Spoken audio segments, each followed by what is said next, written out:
pretty quickly, my jaw started cracking. And I'm sorry. it just does that. Like it does, like my jaw pops. And instead of being like, "Oh, are you okay?" or "Oh, what's going on? Like, what is that?" He said, "Stop doing that." Oh my God.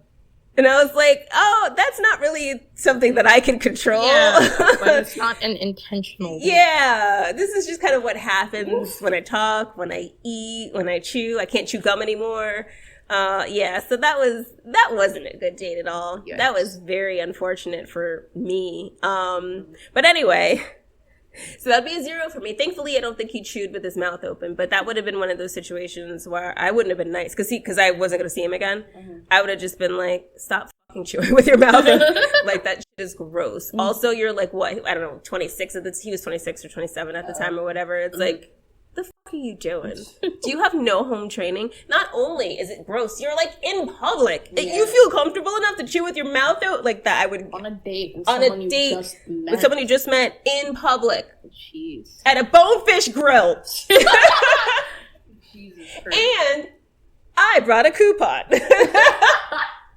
I was a good enough chick to bring a coupon, so he didn't have to pay as much for both of our meals. Yeah. Come on. Considerate. I am very considerate. I am neurospicy to a fault, but I am very considerate, okay? I am a frugal bitch. Mm-hmm. So, anyway, that was my little rant. Confirm she is indeed a frugal bitch. Very frugal. That's how I get all the Christmas presents at the end of the year. And I don't got to spend my own money. And the birthday treats. The birthdays. And the Christmas freebies. I pay for everybody's gifts with cash back. What is that? Kevin Hart. Cash back. It makes for great white elephant games. The white elephant. And it's become a thing that everyone wants to participate in. Mm-hmm. I just happen to be unlucky enough to develop fibromyalgia along with my other chronic illnesses. And I physically cannot go Christmas shopping anymore. I can't do it. It is too hard on me. So I started just buying gifts that could go to anybody, and we made it a game, and every year we do White Elephant Christmas. Mm-hmm. And it's become like a thing that everybody, like other people are buying for the White Elephant now, because it was supposed to just be me. Right. But now other people are like, yeah, this is fun. And we look forward to it every year. Side note, because you mentioned the fibromyalgia. Fibromyalgia, yes. I brought a bunch of the CBD gummies, the worms that you like, in case you ever want. Oh, you brought them? Yes, I have that like a whole like Ziploc bag of them. Yay! So we've been here for a week. She didn't tell me she had CBD with her. I just remembered. I just realized like wait, she liked ADHD. Those. Yeah. Yeah. Oh, thank you. I appreciate that. We've yes. also just been so like busy. Like, yeah. I mean, you guys have. I've been in the bed. I've been in the bed a lot of this. But yes, CBD does help. CBD is not supposed to make you high. But I'm so sensitive to it that I get a little bit high off of it, and I don't. Okay, well, with really good CBD. And the shit that works. Yeah, it's helpful for my pain, all of my pain. It just makes me either tired or it takes the edge off of whatever pain I do have, because I do have some nerve pain because of a weird thing with my neck. Yeah. It's hard to explain, and I don't exactly remember the MRI results, but I go to PT for it, and it helps, and I do acupuncture, which is fantastic. I think recommend acupuncture. Everybody should do acupuncture at least once. I recommend acupuncture also. It does not hurt, and if it does, they're doing it wrong, and let them know. Well, if it does hurt, it stings. If anything, maybe it's a small sting. It could sting or burn. They don't have to be doing it wrong for it to burn, because I've had it done several times in the same areas, and there was 1 or 2 times where if you have a backup of energy in a certain center, sometimes that in of itself just getting the point where it's really tender can cause a burning sensation. Mm-hmm. But it's very rare, and it basically just means that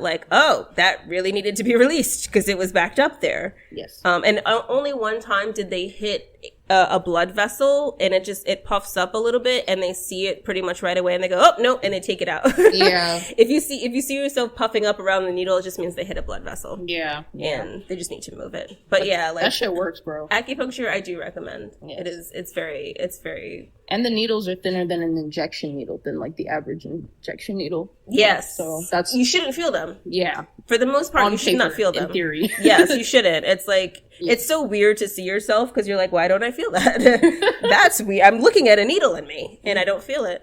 But yeah, I inject myself now with the semaglutide. So I also did like before. So the needles, I used to do it with an injector pen and I didn't feel that needle at all, except for when scar tissue started to build up, then you feel it. Yeah. But the injections that I use now, the needles are different. It's not a pen that you like press the button. It's an actual, I feel like a nurse because they give you the glass vial that you then like turn upside down and you do the whole thing. It looks like you're nursing yourself. I'm like, what is it? And even though the needle's really small, like it's like a centimeter long and like super thin, I can tell it's bigger than the needle on the pen. So I do feel it a little bit more, but it's like, hey, not that bad. Pain is beauty. Yeah. You know?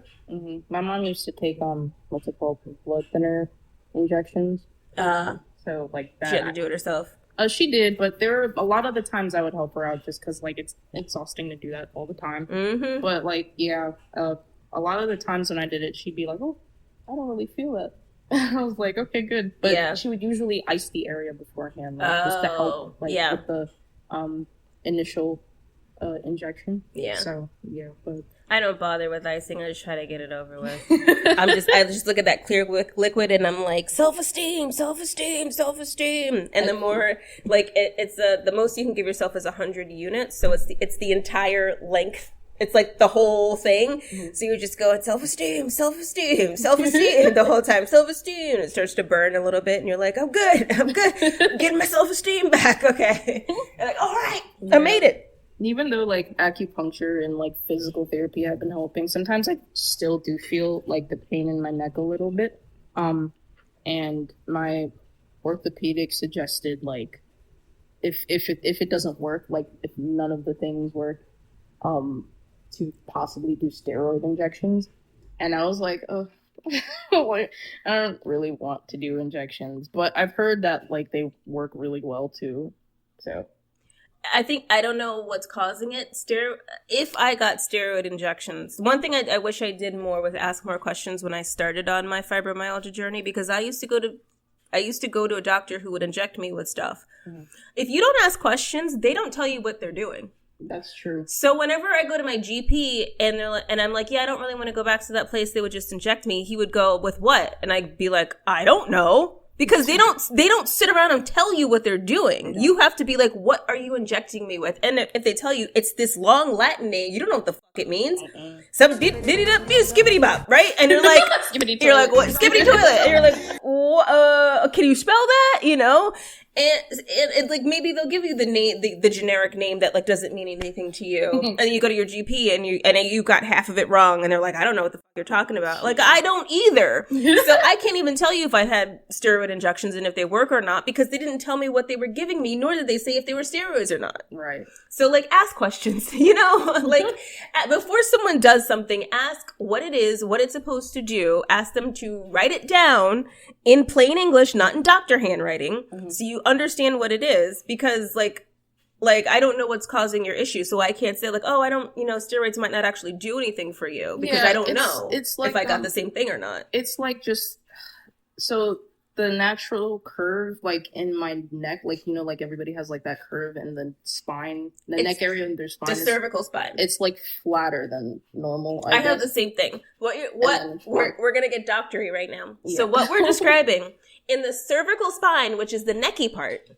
not the naked, in the necky part. I'm gonna turn this way. There's a natural curve in your neck that is supposed to be like this. It's supposed to be curved this way, where the bow of the curve is toward your face. Yeah. It's supposed to do that. When it's straight or curves the other way, that is called a lordosis. It sounds like that's what you have. It sounds like that's what I have too. Mine is completely straight. It should not be. Mine is also curved to the right. But if you look at me it's also doing that. It's not supposed to do that. And your mom had the same thing. Hers was curved the wrong way. Hers is curved, but the ass end. Yeah. So I guess maybe. And that causes pain and all kinds of messed upness. Yeah. Would that be a genetic thing? It could be genetic.